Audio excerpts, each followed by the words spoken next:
G'day everyone, welcome back to Aquamate. We are at Studio H2O.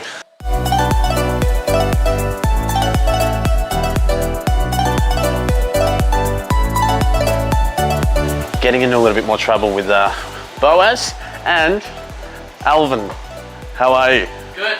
Alvin's going to help us with some terrariums today, which I'm really excited because I'm not an expert in any of that stuff either. So we're going to have a little bit of a trial, sort of what would be a good beginner's terrarium.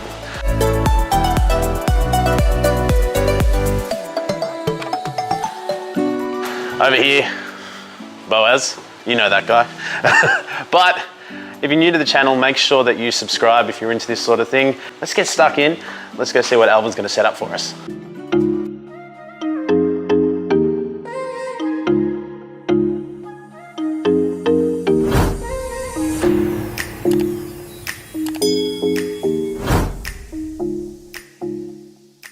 G'day, so I'm Alvin, just a fellow hobbyist. Quite an amateur, but I dabble a bit in aquascaping. But I recently discovered this really fun, I guess, side hobby of doing Mossariums, okay? So essentially, I was just telling Josh, it's kind of like aquascaping, but without water changes. All you do is mist for a couple of days, every few days, and you're fine. So today we're going to use a little container. As you can see, it's quite nice little jar that people use for succulents, terrariums, but I like to use it for Mossariums as well. So essentially Mossarium is just a terrarium with mosses. It's a high humidity sort of environment. So generally we put a little glass thing or a glad wrap to seal it. But I quite like this because it's got that little false bottom that you can use to put gravel to prevent over moisturizing of the soil, okay?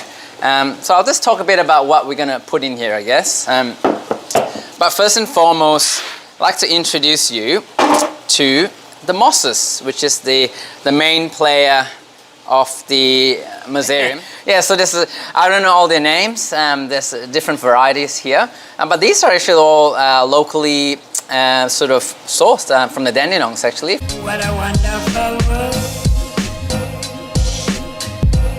So I just want to, before we go on, just really quick chat about the different layers we're going to use today.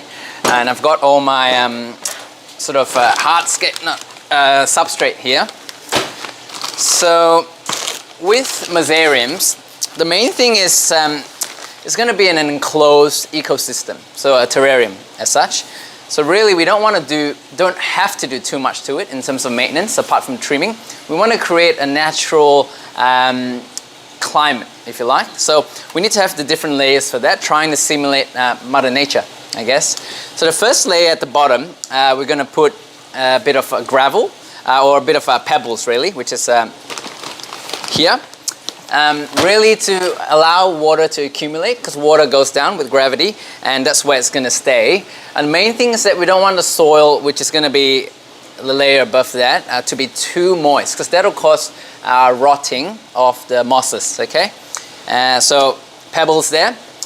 As part of that water cycling process, we're going to have some activated charcoal as well, horticultural charcoal, really to purify the water that's going through and to prevent, I guess, the smells as well. It does do that. Pebbles, charcoal, soil, and then we've got the plants on top. We're trying to keep the layers fairly thin because we're not actually going to plant plants that have a lot of root system, really just for mosses to lay on them and grow really. So we'll start doing some stuff, I guess. And you'll probably time lapse this.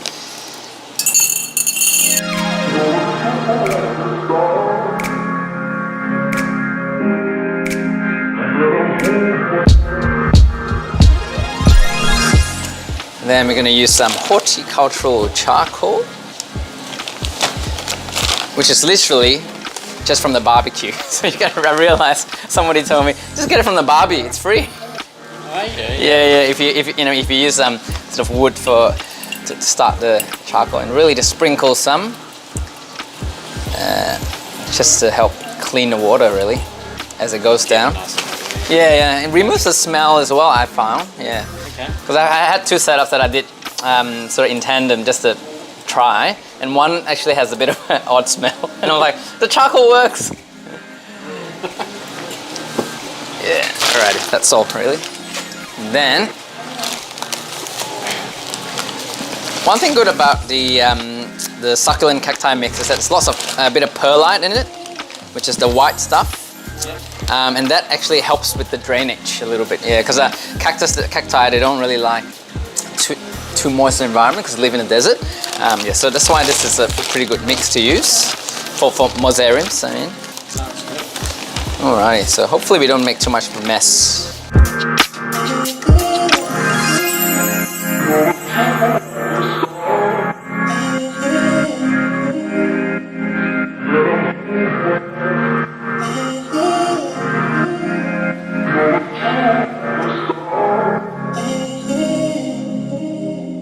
So go with the dragonstone. Yeah, I quite like dragonstone. Boaz loves dragonstone. Which is also known as Broken honey comb. Broken honey. Prop that up a bit.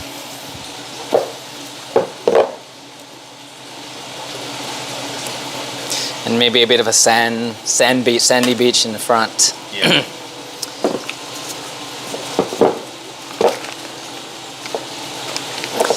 Some of the Japanese Mossarium guys, they just use peat moss and soil, and they just put a lot of water and make it like sticky, and literally just stick it at the back of the wall, and they just attach the moss on it.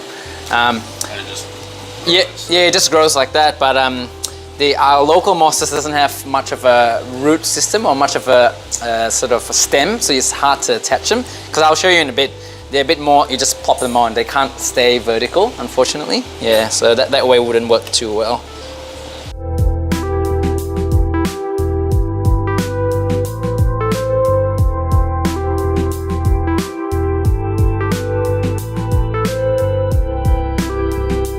It's actually placing some little gravel, some sand. Yep. Just in the front there.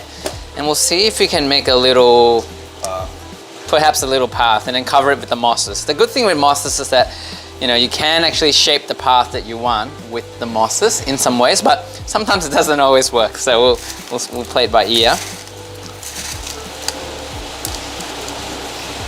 Put a bit of this in the front. Just a bit of contrast really to the green and brown rock in the front. I like to have a large selection to choose from, so you can try different textures really. See how they don't have really sort of stemmy roots. It's mainly just a bit of dirt, so you just really plop it on. Yep. Yeah. I like this one. It's got different parts to it. Yep. So literally,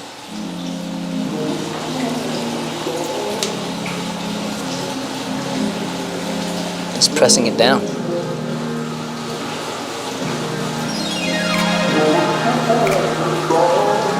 Yeah.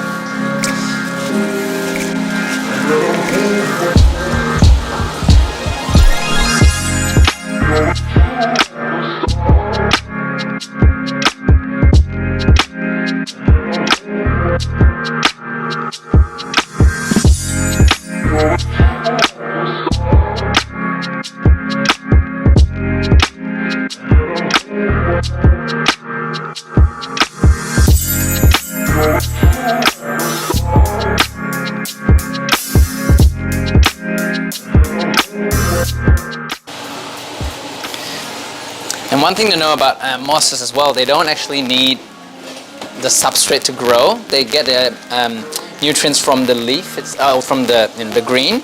Yeah. So really, it's even on the hardscape, you can put some on and it's fine. They'll grow.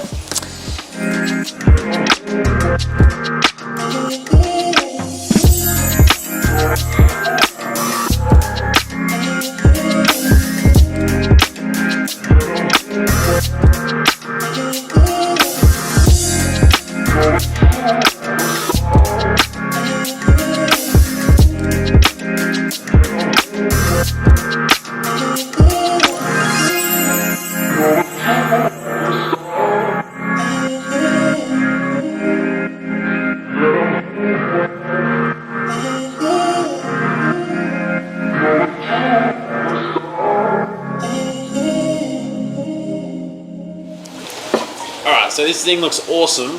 Take us through, how do we maintain a Mossarium? So a Mossarium is really, it's quite low maintenance really, apart from enjoying it. There's really not much you have to do. As mentioned earlier in the video, there's different layers. We're trying to create a natural water cycle where this is going to be covered. So condensation will form on the surface and on the glass, and hopefully that'll drip down to the bottom and then it'll come up again. It's just like a little water cycle. So all we need to do really, at times it'll get quite foggy and quite sort of a lot of condensation.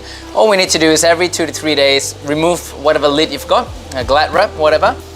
Just give the inner part of the glass a bit of a wipe, and then just give it a couple of mists. This is just tap water really. Just to keep it nice and moist on the surface. And then that's it. You just cover it up, give it a bit of a wipe in the front.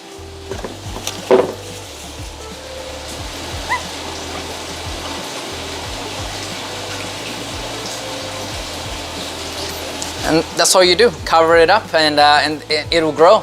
Because mosses are, they're naturally occurring in the harshest parts of nature. On the nature strip, in between the cracks of the road, they live. So it just needs filtered sunlight, not direct sunlight, because the glass will actually amplify the heat from the sun. During winter months, perhaps closer to the morning sun, but otherwise filtered sunlight, misting every 2 to 3 days, cleaning the front of the glass of excess moisture. That's it. It'll live a long, long time. That's perfect. So we're going to have you back on to do another one in the future? Oh, potentially, maybe. We'll see. He's like, nah, this is boring. Thank you very much for joining us, and it looks fantastic.